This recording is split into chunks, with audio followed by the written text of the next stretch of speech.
হাসি দিয়ে উড়াই দিও না, ঠাট্টা মস্কারি করে উড়াই দিও না। তোমার মতো দুই চারজন অপদার্থ ইসলামের জন্য না আসলেও ইসলাম টিকবে।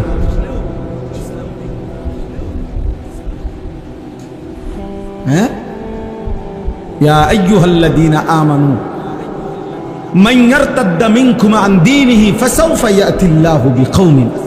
আল্লাহ বলেন, তোমরা হে ঈমানদার, তোমরা যে বা যারা আমার দিন থেকে যদি মুরতাদ হয়ে যাও, মুরতাদ পরিত্যাগ করো, কোনো অসুবিধা নাই, আমি নতুন মানুষ নতুন জাতি নিয়ে আসবো। কোরআন শরীফের আয়াত। তোমার মতো আঙ্গাল কাঙ্গালের লেগে আমার দিন আটকাবে না। আমার দিন, আমার বন্দিগি, আমার সেজদার জন্য যে পরিমাণ লোক দরকার ওইটা আমি রাখবোই জন্য। কোরআন শরীফে আছে, আল্লাহ বলছে ইন ইয়াশা ইউযহিবকুম ওয়া ইয়াতি বিখালকিন জাদীদ। আল্লাহ বলেন, আল্লাহ চাইলে তোমাকে সরিয়ে দিবে আর তোমার জায়গায় নতুন জাতি নিয়ে আসবে।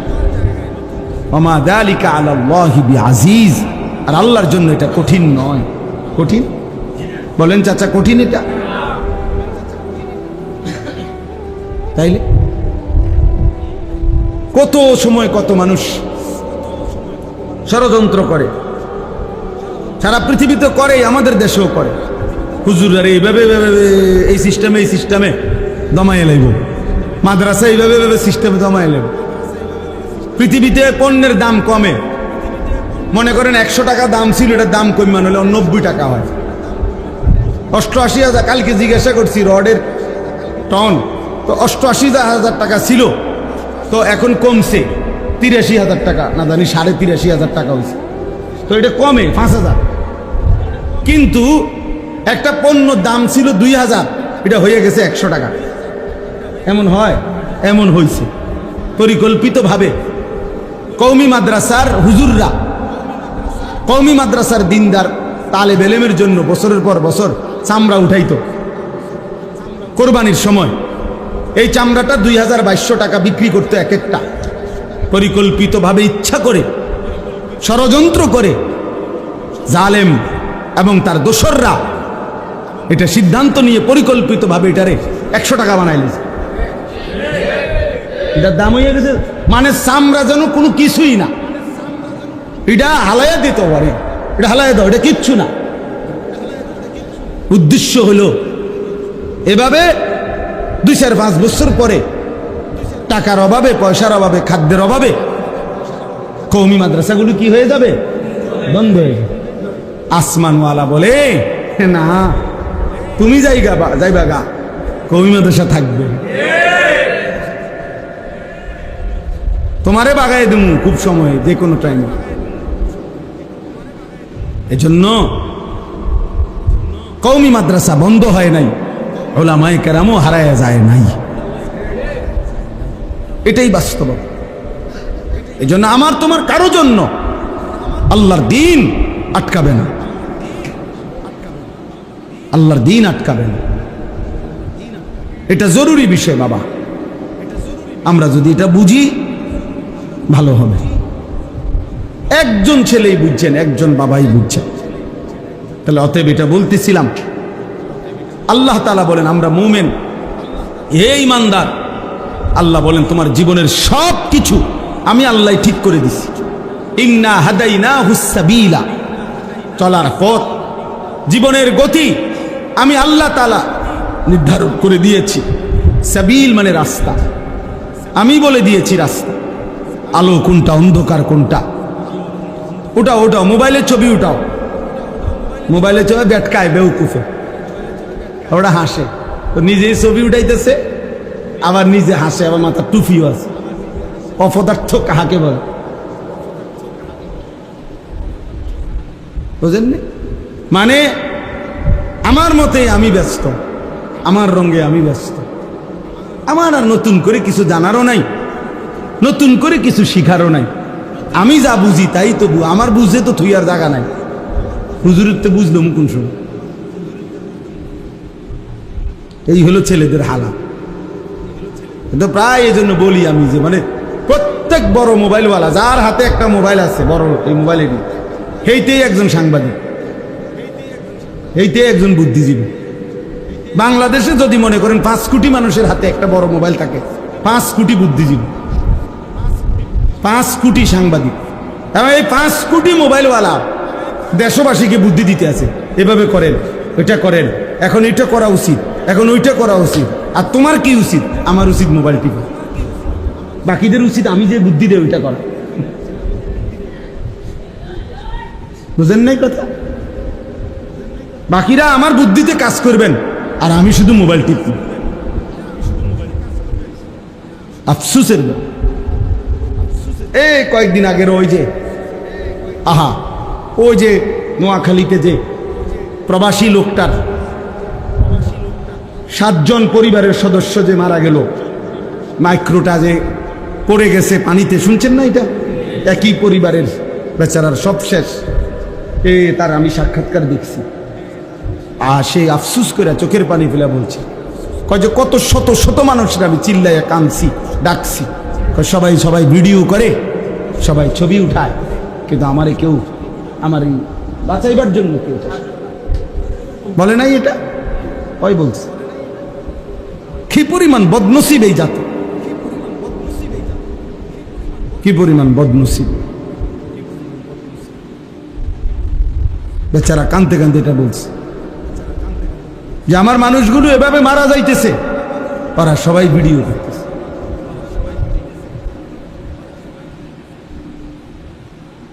আল্লাহ আমাদেরকে হেফাজত করে। মাইলস্টোনের খবরের সময় আসছে না যে আপনার পানির বোতলের দাম দিয়ে লাগছে 600 টাকা। কত বড় জালেম, কত বড় নিকৃষ্ট জানোয়ার, মানুষরূপী জানোয়ার, কত বড় নিকৃষ্ট বলে।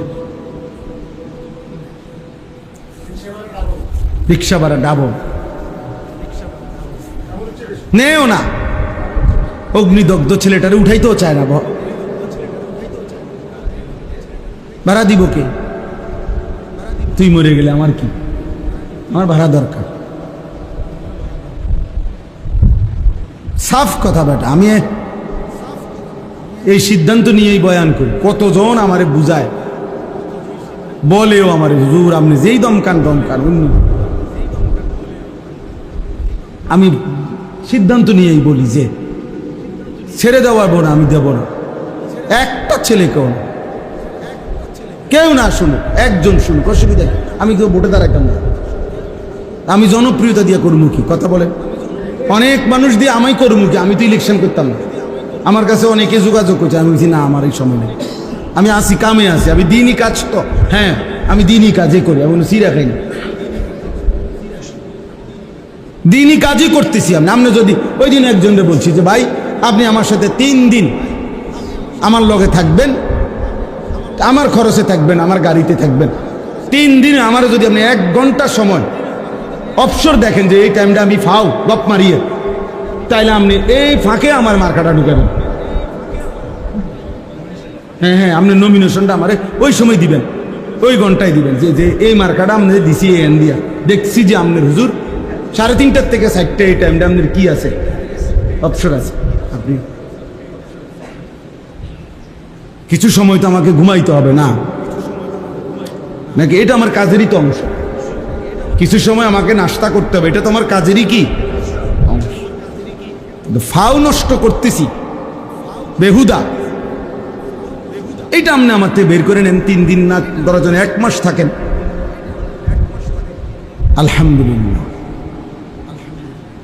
এজন্য প্রিয় ভাই, আল্লাহ তাআলা বলেন যে মোমেন হে ঈমানদার, আমি আল্লাহ তাআলা তোমাদেরকে বলে দিচ্ছি, প্রত্যেক মানুষের দিলে আগ্রহ, মহব্বত, ভালোবাসা, কোনো জিনিসের প্রতি অন্তরের টান, এটা আল্লাহ প্রদত্ত।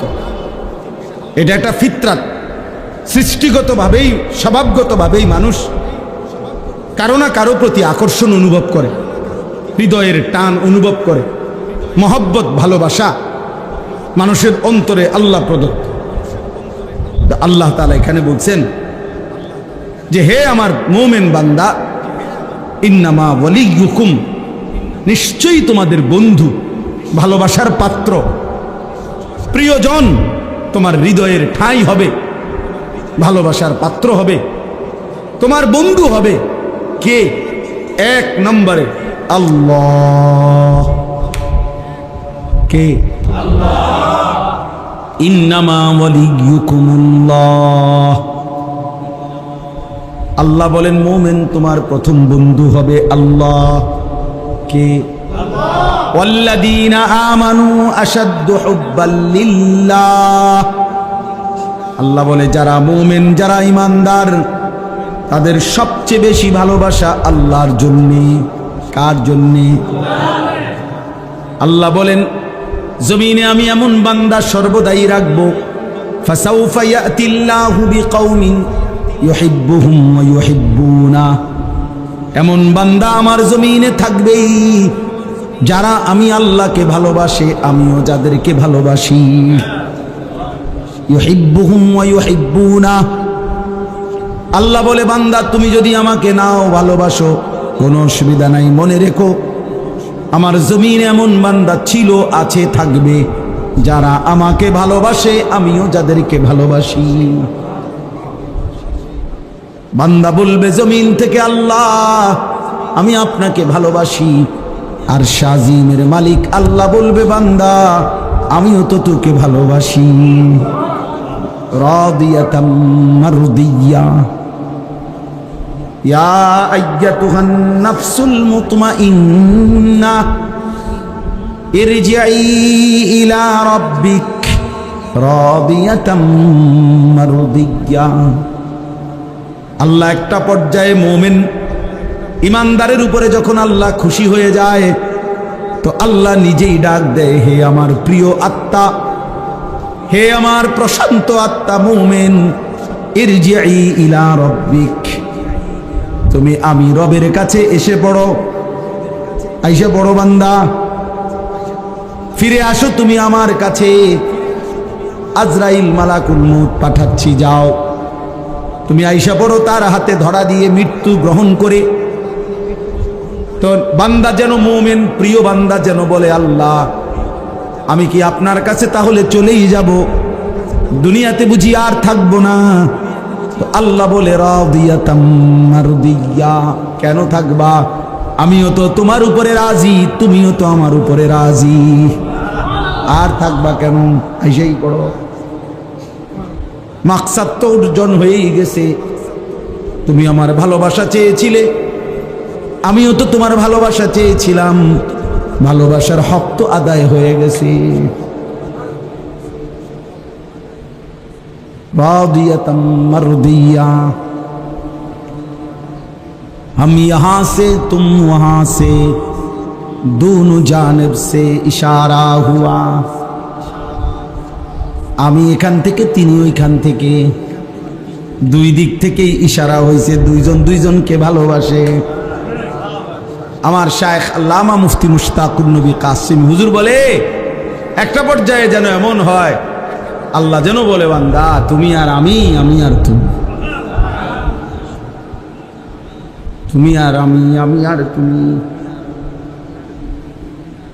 এজন্য আল্লাহর প্রিয় বান্দারা যখন জীবন দিতেন, জিহাদে শাহাদাত বরণ করতেন, তো সাহাবায়ে কেরামের অসংখ্য ঘটনা এমন আছে যখন সাহাবায়ে কেরাম যুদ্ধের ময়দানে শাহাদাত বরণ করতেন, রক্তে লাল, শরীরে তীর বর্ষা বল্লমের আঘাতে যখন শরীর ঝাঁঝরা রক্তে যখন লাল হয়ে গেছে, তো নিঃশ্বাস যাওয়ার মুহূর্তে চিৎকার দিয়ে বলতেন ফুস্তু ওয়া রাব্বিল কাবা, কাবার রবের কসম আমি কামিয়াব, সফল হয়ে গেলাম, আজ বন্ধুর সান্নিধ্য পেয়ে গেলাম।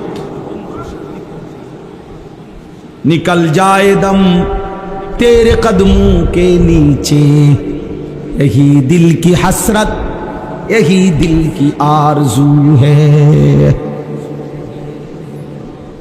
প্রিয় বান্দা বলে মাওলা আপনার কদমের নিচে আমার জীবন দিয়ে দিলাম, এটাই তো জীবনের তামান্না ছিল, এটাই তো দিলের আশা ছিল, এটাই তো দিলের আরজু ছিল যে আপনার কদমের নিচে জীবন দিয়ে দেব। ইন্নামা ওয়ালিয়ুকুমুল্লাহ, আল্লাহ বলে তোমাদের বন্ধু হবে আল্লাহকে। আল্লাহু ওয়ালিয়্যুল্লাযীনা আমানু, আল্লাহ বলে যারাই মুমিন তাদের বন্ধু হলেন আল্লাহকে। ইন আউলিয়াউহু ইল্লাল মুত্তাকুন, আল্লাহ বলেন আল্লাহর বন্ধু কেবলই মুত্তাকি যারা তারা। তাহলে মুত্তাকির বন্ধু আল্লাহ, আল্লাহর বন্ধু মুত্তাকি। কত আয়াত আছে কোরআনে, আল্লাহ বলছে ইন্নাল্লাহা ইউহিব্বুত তাওয়াবিন ওয়া ইউহিব্বুল মুতাতাহহিরিন, আল্লাহ বলেন আমি তওবাকারীকে ভালোবাসি। আল্লাহ তাআলা বলেন আমি পবিত্রতা অর্জনকারীকে ভালোবাসি।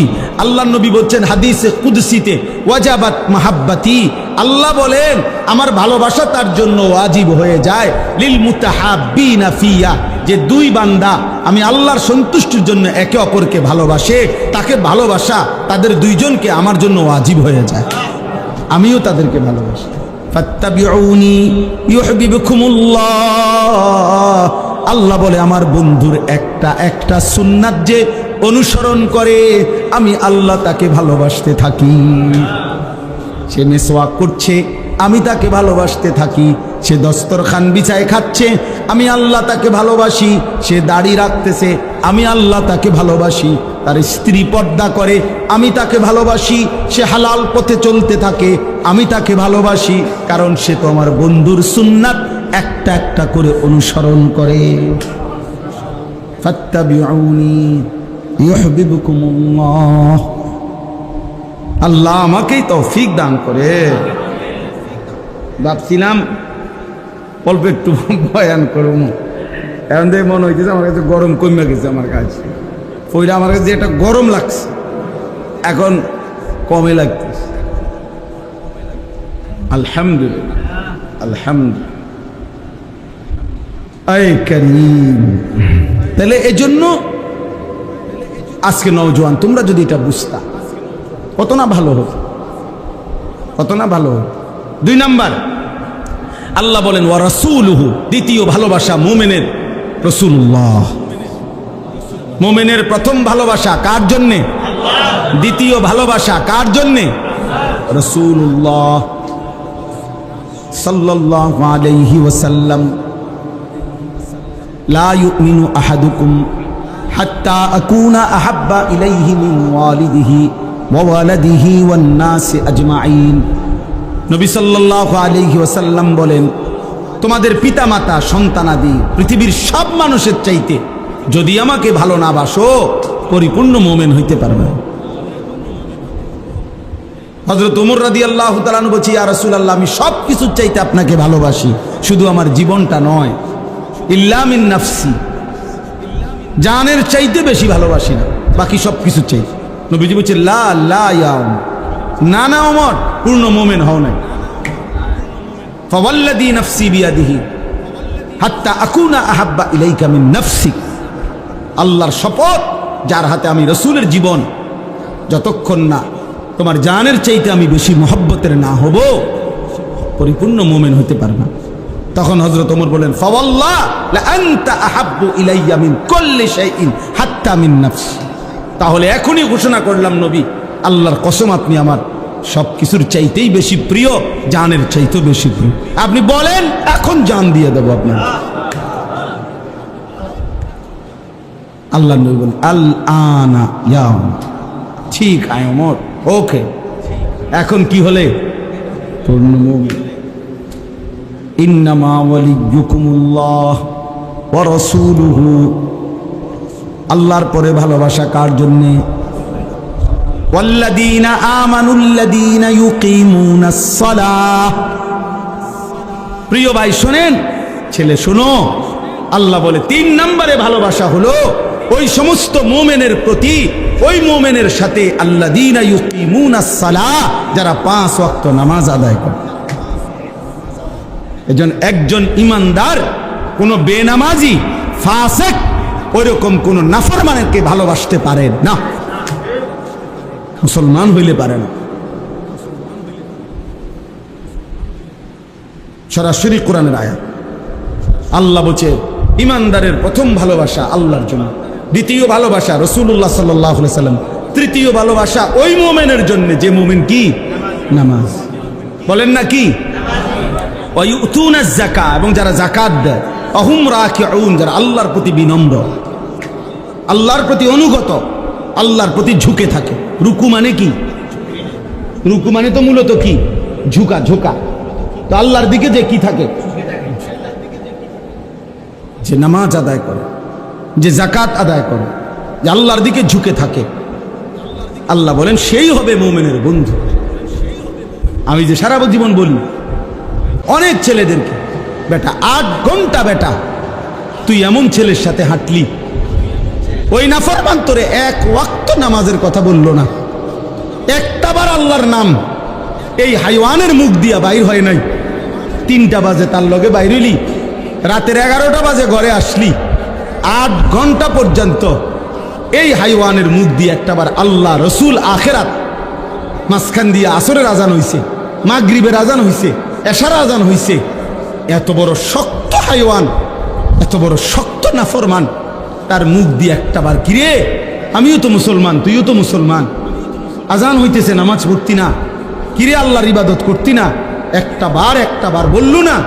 খোদার কসম এটা কোনো বন্ধু না, এটা শয়তান বেটা, এটা শয়তান,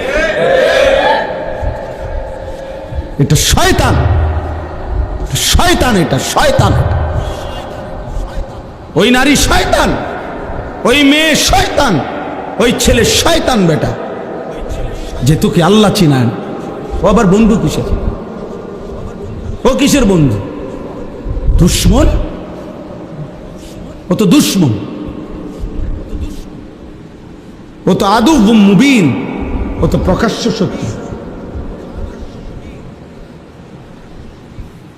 এজন্য এটা খেয়াল করো। আল্লাহ বলছেন ওয়াল্লাযীনা আমানুল্লাযীনা, আমি পাগল হয়ে গেছি যেদিন এই আয়াত পড়ছি। তারে কয় কি আল্লাহ? আল্লাহ তো ভাঙ্গা কইছে, বাংলায় কইছে, এটা বাংলা আয়াত নয়, যেন এটা কি না, না এটা বাংলা, আমি এটা নাজিল হইছে মনে বাংলা। এত সহজ কথা। ওয়াল্লাযীনা আমানুল্লাযীনা ইউকিমুনাস সালাহ,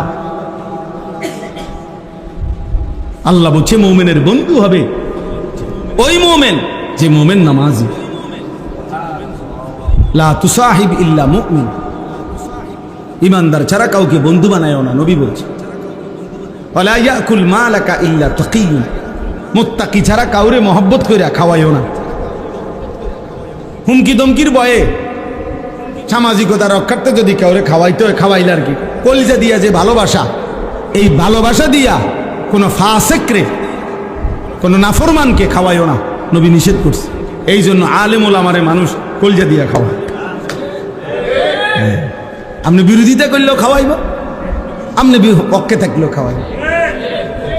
আপনি না খাওয়াইলে না, আপনার মতো 2-1 আঙ্গাল কাঙ্গাল না খাওয়াইলে কিচ্ছু দেন, আপনি বহন খান, আপনি বইয়ে বইয়ে চা দোয়ানে বিড়ি খান, যান। আপনার বদনাম দিয়া, আপনার সমালোচনা দিয়া ওলামায়ে কেরামের কিচ্ছু আসবে যাবে না। আছে না কিছু মানুষ হ্যাঁ কিতা হুজুর, কোনো কাম নাই হুজুর, একটা দাওয়াত, তো শুয়ে শুয়ে দাওয়াত কেমনে খাইতো তুমি বলে দাও, একটা দাওয়াত খাইতো নাকি? শুয়ে শুয়ে নি দাওয়াত খাইব, তো আমনেরে দাওয়াত দেন, এটা আমার নি দোষ? কথা বলেন না কেন? আমনেরে মানুষে দাওয়াত দেয় না, এটা আমার নি দোষ? তো আপনি মসজিদে গিয়ে বলেন এটা মাইকে, যে দেশ এলাকাবাসী আপনারা যে এই যে ভুল করতেছেন, আমার মতো একজন উপযুক্ত লোককে খাওয়াচ্ছেন না। হ্যাঁ কিতে পাইলেন আপনারা? এটা একটা বিচারের কথা নেই।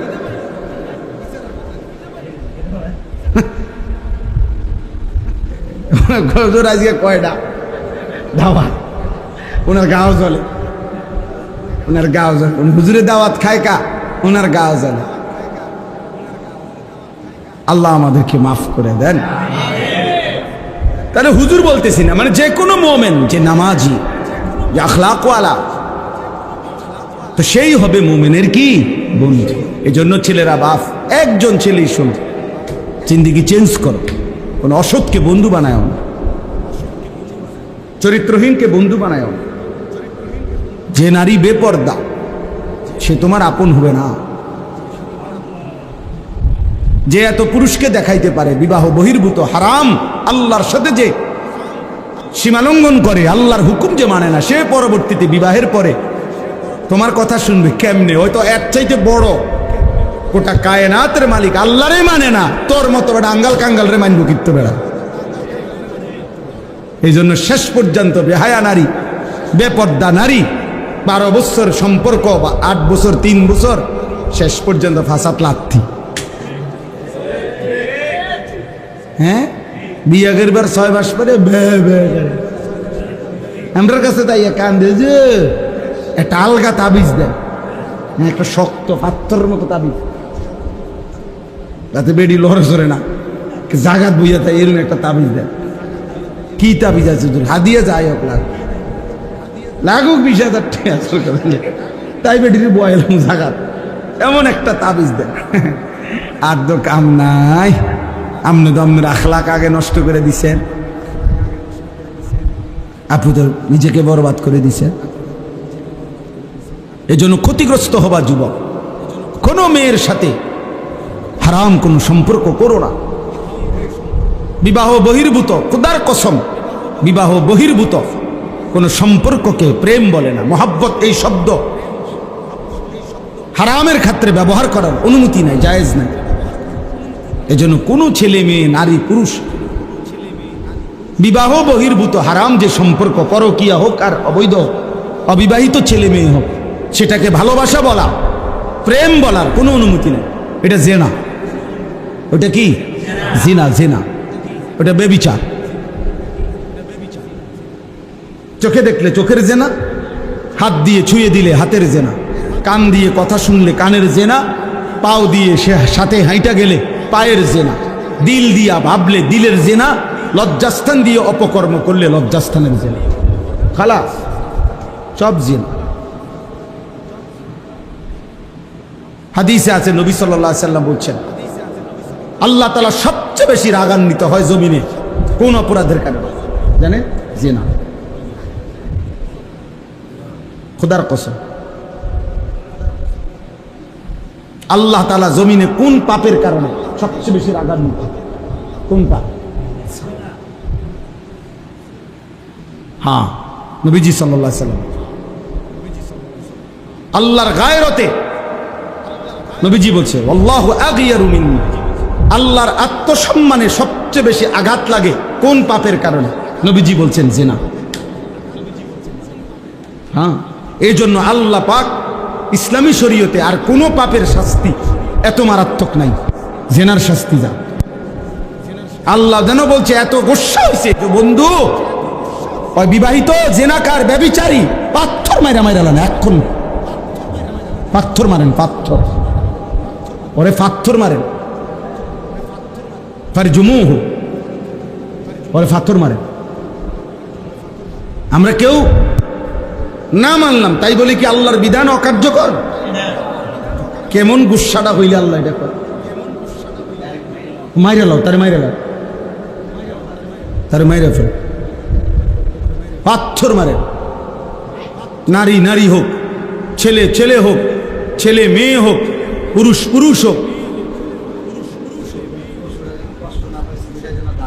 হ্যাঁ হ্যাঁ, এরে পাথর মারে মারো, তিলে তিলে মেরে লাও, তারে তিলে তিলে মেরে ফেলো।